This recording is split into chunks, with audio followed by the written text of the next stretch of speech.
इस कहानी की शुरुआत होती है 19th सेंचुरी जोशनिरा की ब्यूटीफुल सी स्ट्रीट से, जहाँ रात में औरतें अपना मनोरंजन कर रही हैं रोमांटिक नॉवेल सुन के, और एक आदमी उन्हें फेमस नॉवेल राइटर मे हवा की फुल ऑफ रोमांस स्टोरी पढ़ के सुना रहा है। औरतों के एक्सप्रेशन बता रहे थे कि वो कितना एंजॉय कर रही हैं इन स्टोरीज को। वैसे स्टोरी तो हमारी स्टोरी के फीमेल लीड भी सुनाने का काम करती है, जिसका नाम है हेरंग। हेरंग एक अच्छी नॉवेल फैमिली से बिलोंग करती है, पर उसे नॉवेल्स पढ़ना, स्टोरी टेलिंग करना पसंद है, जिससे उसे नई नई चीजें जानने और सीखने को मिलता है। प्रोफेशन से ज्यादा स्टोरी टेलिंग उसकी हॉबी है। पर हेरंग की सोच और उसकी नॉवेल्स की चॉइस उसके इस काम में बहुत बड़ी प्रॉब्लम बन रही थी, क्योंकि इस तरह की औरतों को स्टीमी, एरोटिक, रोमांस से भरी नॉवेल सुनने और पढ़ने का शौक है, पर हेरंग का टेस्ट बिल्कुल अलग है। वो वेस्टर्न नॉवेल्स में एक्शन, ट्रेजेडी, एडवेंचर, साइंस ऐसी स्टोरीज को चुनती थी, जिसे सुनने वाले उसे धक्के मार के निकाल देते थे, और पेमेंट तो भूल ही जाओ। पर हेरंग कोई लाचार और चलो छोड़ो काइंड ऑफ एटीट्यूड वाली नहीं है। वो इसका भी बदला लेती है उन नॉवेल लेडीज से, और बीच रात में उन्हीं के घर के बाहर जानबूझकर हस्बैंड्स की प्रेजेंस में एरोटिक नॉवेल्स की कॉपी डिलीवर करती है। सीन शिफ्ट होता है और हम मिलते हैं सिंपल और इनोसेंट प्रिंस लीरिम से, जो किन्हीं रीजंस की वजह से अपने फादर द्वारा 2 साल से पैलेस की 4 दीवारों के बीच कैद है।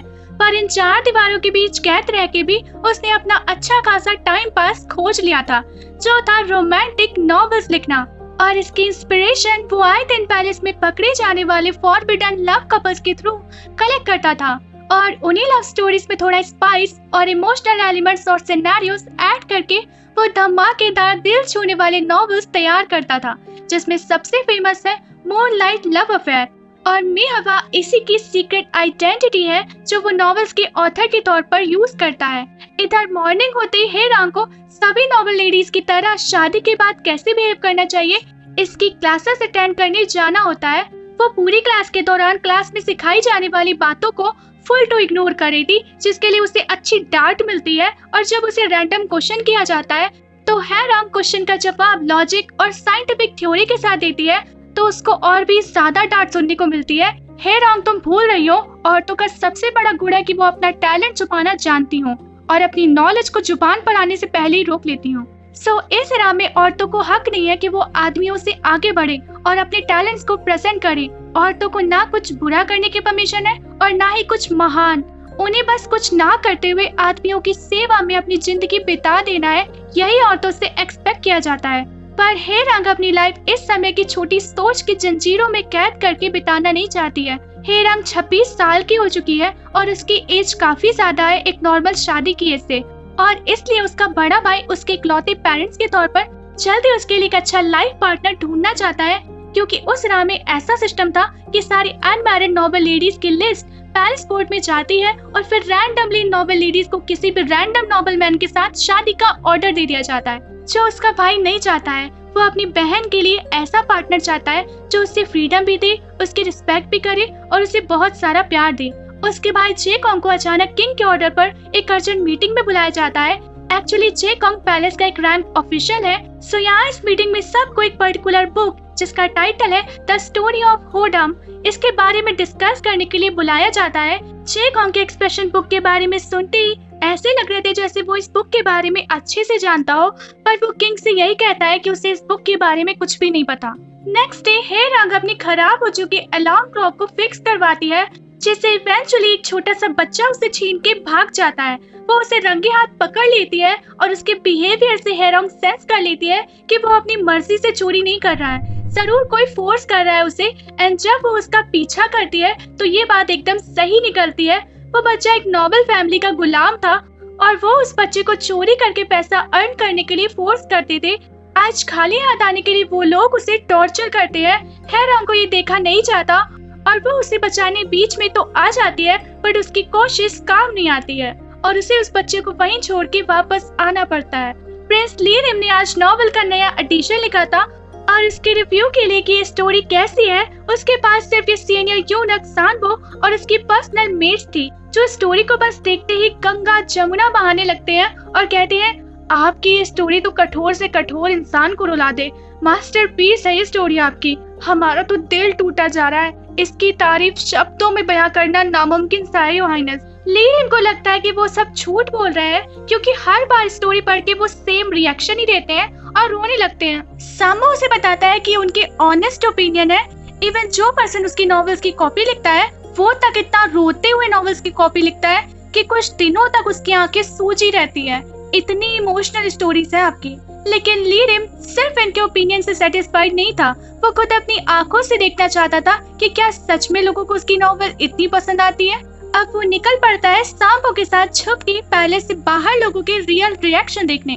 और जब वो पैलेस से जा रहा होता है तभी उसका भाई ली जिन जो क्राउन प्रिंस है वो वहाँ से गुजर रहा होता है। लीरिम और साम्बो उसकी नजर में ना आने की पूरी कोशिश करते हैं, बट ली जिन समझ जाता है कि लीरिम पैलेस से बाहर जाने का ट्राई कर रहा है। और अच्छी बात ये थी कि वो लीरिन को पैलेस से कुछ देर के लिए जाने की परमिशन दे देता है, जबकि उनके फादर दी किंग ने स्ट्रिक्टली मना किया है लीरिम के पैलेस से बाहर जाने से। सो फाइनली आज 2 साल बाद लीरिम पैलेस से बाहर की दुनिया में आया था। आज लीरिम की न्यू नॉवल एडिशन को लॉन्च किया गया था और लीरिम बुक स्टोर के आसपास मजे से टहलते हुए औरतों के उसकी नॉवल पर पॉजिटिव रिएक्शन को देख के झूम रहा था। उसकी स्माइल तो उससे कंट्रोल ही नहीं हो रही थी, वो इतना खुश था कि उसकी नॉवल इतनी पसंद आ रही है सबको। इधर हेरांग, जिसे स्टोरी टेलिंग का कोई काम नहीं मिल रहा था, वो फेमस बुक स्टोरी के ओनर जो स्टोरी टेलर भी है उनसे रिक्वेस्ट करती है कि वो उसे कोई तो स्टोरी टेलिंग का काम दिला दे। वो स्टोरी टेलर उसे लीरिम उफ में हवा की न्यू लॉन्च नॉवल की कॉपी थमा देता है कि वो पहले ऐसी नॉवेल्स को पढ़ना सीख ले क्योंकि लोगों को यही पसंद आती है। लीरिम इसी बुक स्टोर के अंदर इधर उधर घूम रहा था, तभी उसकी नजर उसकी नॉवल पढ़ती हुई हेरांग पर टिक जाती है, जिससे वो काइंड ऑफ अट्रैक्ट हो गया था। लेकिन कुछ ही सेकंड में वो अट्रैक्शन हवा हो जाता है जब वो हेरांग को उसकी नॉवल पढ़ते समय यौन करते हुए देखता है।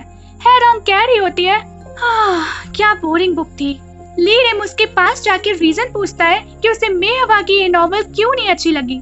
हेरांग क्रॉस क्वेश्चन करती है कि मुझे इसे पसंद करना जरूरी है क्या। लीरिम रिस्पॉन्ड करता है, मुझे जानना है कारण, डायलॉग्स इतने ब्यूटीफुल है, इतने सारे ट्विस्ट है प्लॉट में और कैरेक्टर्स कितने अच्छे हैं, तो तुम्हें फिर कैसे पसंद नहीं आ सकती ऐसी नॉवल जिसे इतनी मेहनत के साथ राइटर ने लिखी है, कमी क्या है इसमें। हेरांग जवाब देती है कि कमी तो मुझे आपके बोलने की तमीज में लग रही है।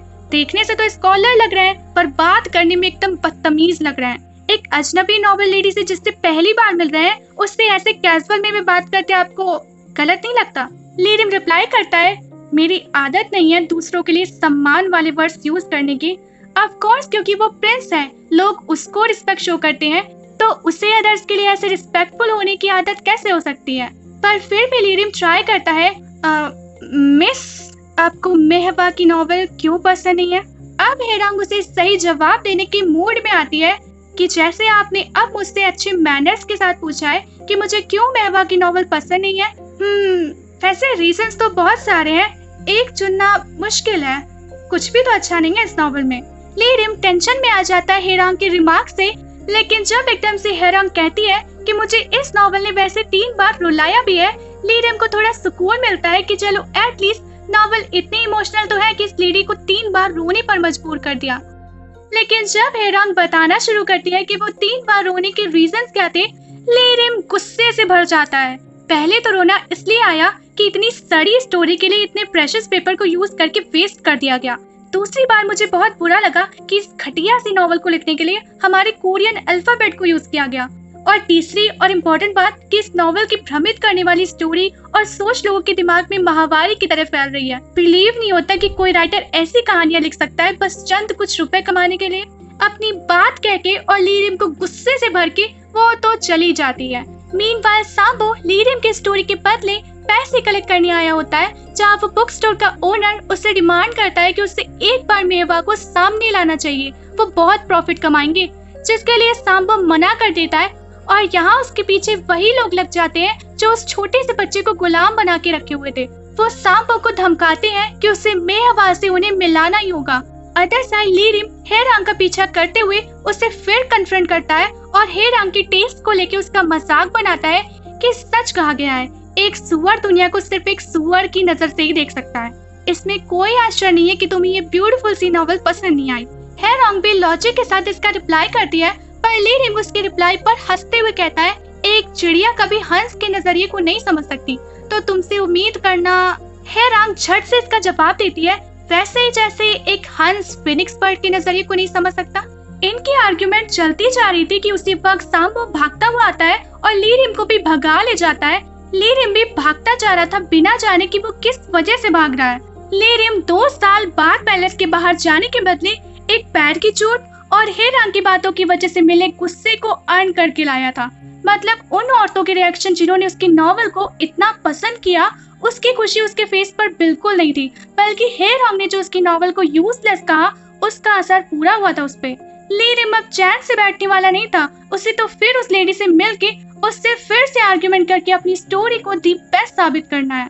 नेक्स्ट सीन में हम पैलेस के उस एरिया में पहुंचते हैं जहां ऑफिस है हिस्टोरियंस का। हिस्टोरियंस वो होते हैं जो किंग की लाइफ, उनके आदेशों, डिसीज एंड डिस्कशन का रिकॉर्ड रखते हैं फ्यूचर जनरेशन के लिए। यही है वो लोग जिनके रिकॉर्ड से हिस्ट्री सब्जेक्ट का जन्म हुआ था। सो यहाँ मिलते हैं ऑफिसर मिन से, जो सीधे किंग के पैलेस में पहुंच जाते हैं जब उन्हें पता लगता है कि 2 हिस्टोरियन ऑफिसर्स को अपने ओपिनियन रखने की वजह से जानबूझकर पैलेस से बाहर निकाल दिया उसने, जो किंग के साथ अकेले में बात करना चाहता था। और ये लॉ के हिसाब से अलाउड नहीं है। जब भी किंग किसी मैटर पर बात कर रहे हो तो एक ना एक हिस्टोरियंस वहाँ मौजूद होना चाहिए जो उनकी कॉन्वर्सेशन को रिकॉर्ड कर सके। सो एक्चुअली में किंग के एडवाइजर थे जो किंग के साथ सीक्रेट मीटिंग करना चाहते हैं। वो किंग से राज और उनके लोगों के लिए बुरा प्रभाव डालने वाली बुक्स के लिए एक अलग से ऑफिस बनाने का आदेश पास करने को कह रहे थे, जहाँ ऐसे बुक्स को फिल्टर करके राज्य से हमेशा के लिए बैन कर दिया जाए। और वो कुछ बुक्स किंग को दिखाते भी हैं जिन्हें बैन करना जरूरी है। बाहर ऑफिसर मिन अंदर आने की परमिशन मांगता है।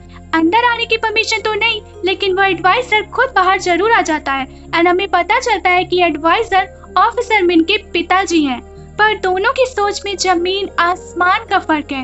इधर उसी बुक स्टोर ओनर की कुटाई चल रही थी उन्हीं जुल्मी नॉवेल्स के द्वारा। वो उसे वो प्रॉमिस याद दिला रहे थे जो उसने उनसे किया था कि वो महवा को उनसे मिलाएंगे। वो थ्रेटन करते हैं कि अगर उसने महवा को उनसे नहीं मिलाया तो वो उसके हाथ और पैर काट देंगे। वो बुक स्टोर ओनर प्लीड करता है कि दया दिखाइए, मेरी पत्नी और बच्चे भी हैं। जुल्मी नॉवेल मैन कहता है, सो तुम्हारा मतलब है कि मुझे तुम्हारे साथ पत्नी और बच्चे के भी हाथ पैर काटने होंगे। बुक स्टोर ओनर क्लियर करता है कि ऐसा उसका मतलब बिल्कुल नहीं है।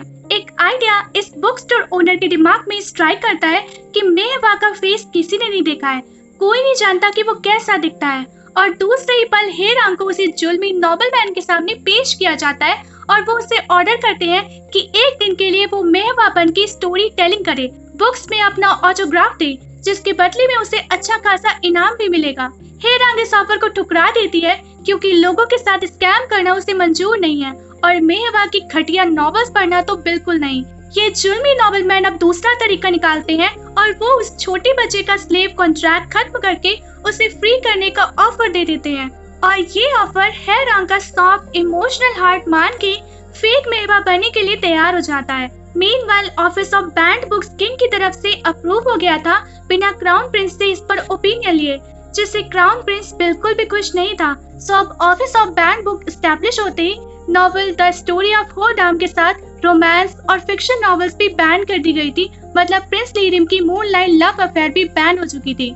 इधर एज प्रॉमिस ये बच्चा अब आजाद हो चुका था और हेरांग भी अपना प्रॉमिस पूरा करते हुए आज रात के स्टोरी टेलिंग इवेंट में मेहवा बन की मूनलाइट लव अफेयर नॉवेल को पढ़ती है। वो बीच बीच में मेहवा के फैंस के लिए ऑटोग्राफ भी साइन कर रही थी। अचानक से वो सरप्राइज हो जाती है जब एक फैन उससे सवाल करने लगता है कि उसे स्टोरी में लव कन्फेशन के टाइम में चेरी ब्लॉसम ट्री के नीचे कन्फेस करने का आइडिया कैसे आया। इसका जवाब हेरांग हिचकिचाते हुए दे रही थी और जल्दी से उसकी बुक जिस पे साइन करना था उसे वापस करने लगती है, पर वो फैन उसका हाथ पकड़ लेता है और उसे देखने का ट्राई करने लगता है। हेरांग को एक शॉक लगता है उस फैन का रियल फेस देख के कि ये तो वही बुक स्टोर वाला इरिटेटिंग पर्सन है। और प्रिंस लीरिम को डबल शॉक लगता है कि ये औरत तो वही बुक स्टोर वाली पागल औरत है जो आज उसकी नॉवल को अपनी नॉवल बता के तारीफें और पैसे लूट रही है।